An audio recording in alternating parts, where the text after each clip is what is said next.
அவள் அந்த ரூம்குள்ளே போக ட்ரை பண்ணுறப்போ பிரசாத் அங்கே வந்து, நீ என்ன பண்ணுற அப்படின்னு ரொம்ப சவுண்டாக கேட்குறான்.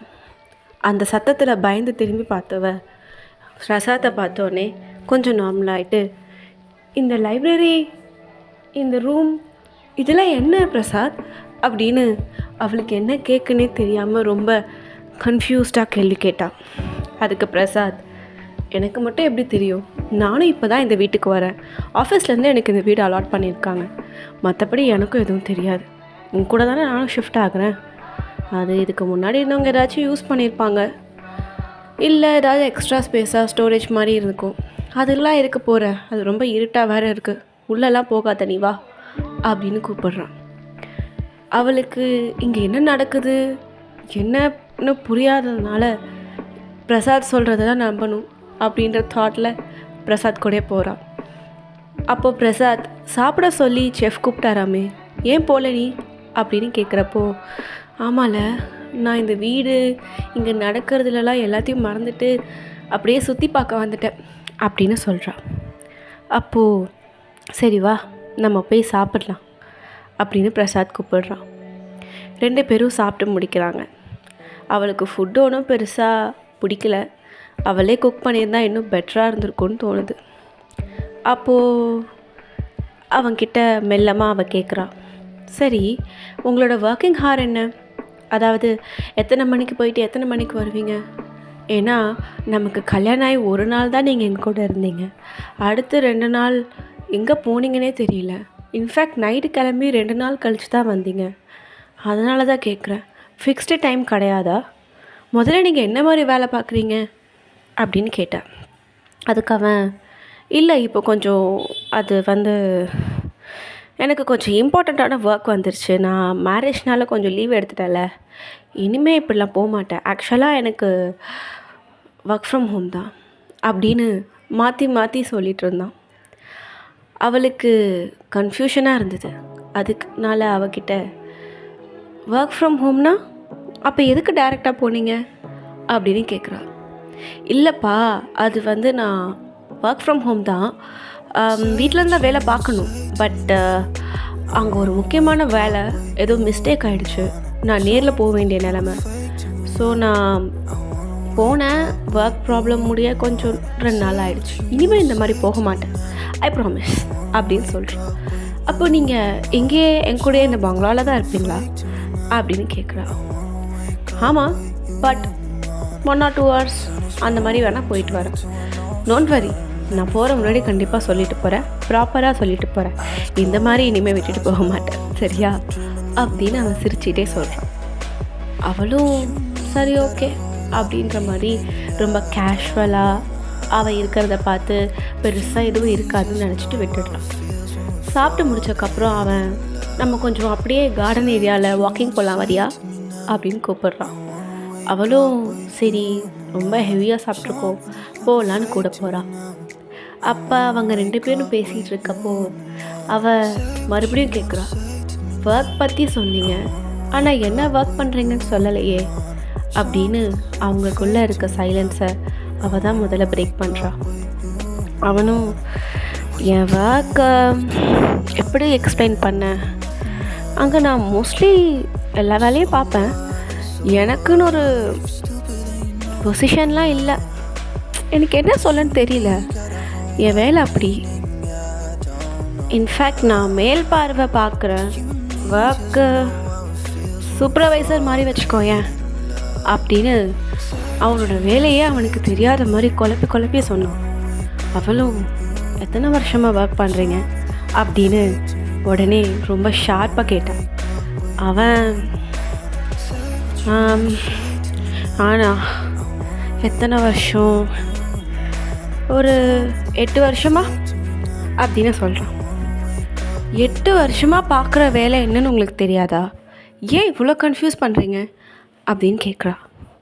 அவன் அதுக்கு, 8 வருஷந்தாம்மா, ஆனால் அந்த ஒர்க்கு இந்த ஒர்க்னு இப்போது ஒரு 6 மாதமாக தான் இந்த ஒர்க் பண்ணுறேன் அப்படின்னு சொல்கிறான்.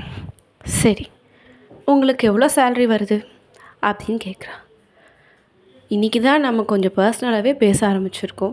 இப்போவே என் சம்பளம், என் வேலை எல்லாம் தெரிஞ்ச என்ன ப்ரொமோஷன் கொடுத்து வேறு வேலை வாங்கி தர போறியா அப்படின்னு கேட்டான்.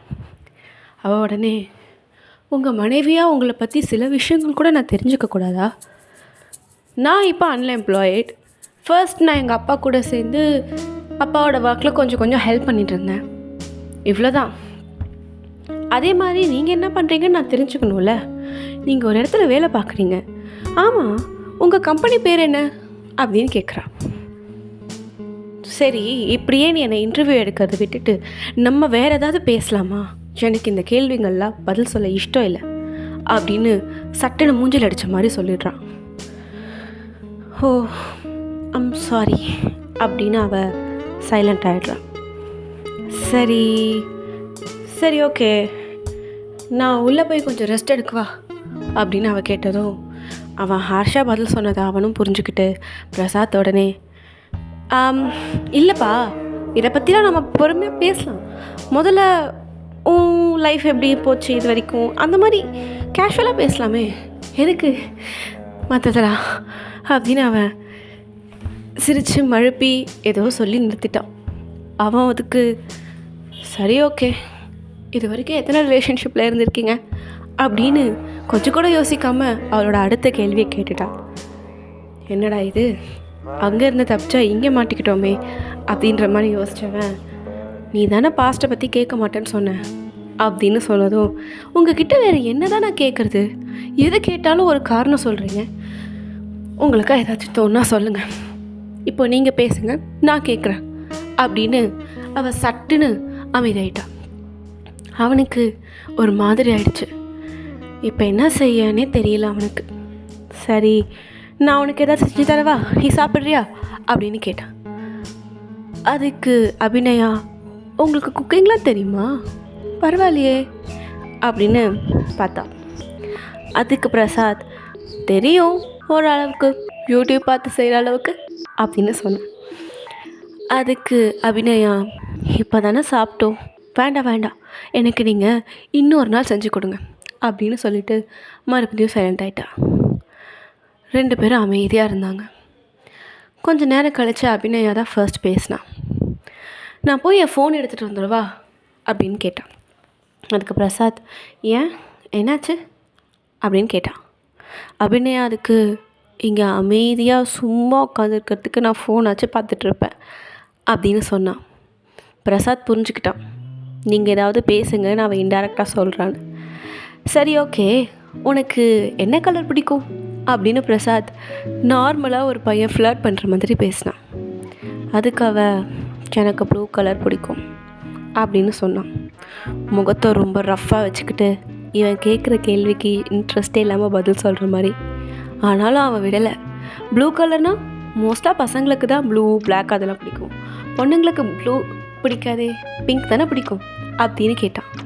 அதுக்கு அவன் மறைச்சிட்டே, ஏன் பசங்களுக்கு மட்டும்தான் பிளாக் அண்ட் ப்ளூ பிடிக்கணுமா அப்படின்ற மாதிரி ஒரு பார்வை பார்த்தா.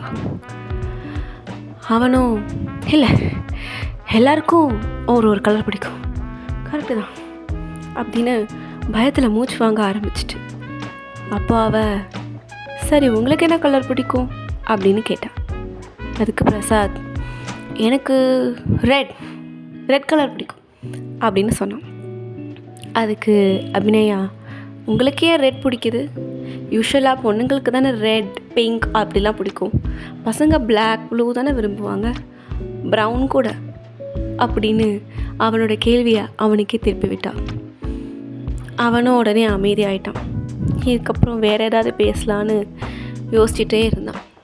அப்போ அவன், சரி உனக்கு ஏதாச்சும் ட்ரீம் பிளேஸ் இருக்கா, உனக்கு இங்கே போகணும் அங்கே போகணும், இங்கே ஒரு 10 நாள் ஸ்பெண்ட் பண்ணணும் அந்த மாதிரி? எனக்கு மால்தீவ்ஸ் போகணுன்னு ரொம்ப இன்ட்ரெஸ்ட், ஆனால் இப்போது எனக்கு அங்கே போக இஷ்டம் இல்லை. பட் உனக்கு ஏதாவது போக இன்ட்ரெஸ்ட் இருக்கா சொல்ல, நம்ம அங்கே போகலாம் அப்படின்னு பிரசாத் ரொம்ப எக்ஸைட்டடாக கேட்டான். அதுக்கு அபிநயா, என்ன இவர் இவ்வளோ சைல்டிஷாக பேசுகிறாரு அப்படின்னு மனசில் நினச்சிக்கிட்டு, எனக்கு ஸ்விட்சர்லாண்ட் போகணுன்னு ஆசை அப்படின்னு சொன்னான். ஸ்விட்சர்லாண்டா அப்படின்னு அவன் கொஞ்சம் சைலண்ட் ஆனும்போது, உங்களால் அஃபோர்ட் பண்ண முடியாதுன்னா பிரச்சனை இல்லை, நீங்கள் கேட்டிங்கன்னு தான் நான் சொன்னேன், போகணும்ல அவசியம் இல்லை அப்படின்னு சொன்னான். அவன், அப்படி இல்லை, நீ ஏதாச்சும் இந்த மாதிரி காஷ்மீர், ஊட்டி அப்படி சொல்வேன் தான் எக்ஸ்பெக்ட் பண்ணேன். ஸ்விட்சர்லாண்டு சொன்னியா, அதுதான் எனக்கு கொஞ்சம் கன்ஃபியூஸ் ஆகிடுச்சு அப்படின்னு சொன்னான். அப்படின்னா உடனே, ஏன் எனக்கு வெளிநாடு தெரியாதுன்னு நினச்சிங்களா அப்படின்னு கேட்டா. என்ன இவ எப்படி பேசினாலும் நெகட்டிவாகவே கொண்டு போகிறா அப்படின்னு பிரசாத் நினச்சான். ஏன்னா அபிநயா ரொம்ப வெறுப்பில் இருந்தா. அவனோட எந்த கேள்விக்கும் பிரசாத் பதில் சொல்ல விரும்பலை. அதனால் அவளுக்கு பதில் சொல்லவும் இன்ட்ரெஸ்ட் இல்லை. என்னை பற்றி நீங்கள் தெரிஞ்சுக்க நினைக்கிறீங்க, ஆனால் உங்களை பற்றி நான் தெரிஞ்சுக்க கூடாதா அப்படின்ற மாதிரியே அவன் நினச்சிட்டு இருந்தா. ஆனால் பாவம் பிரசாத்க்கு அது புரியல.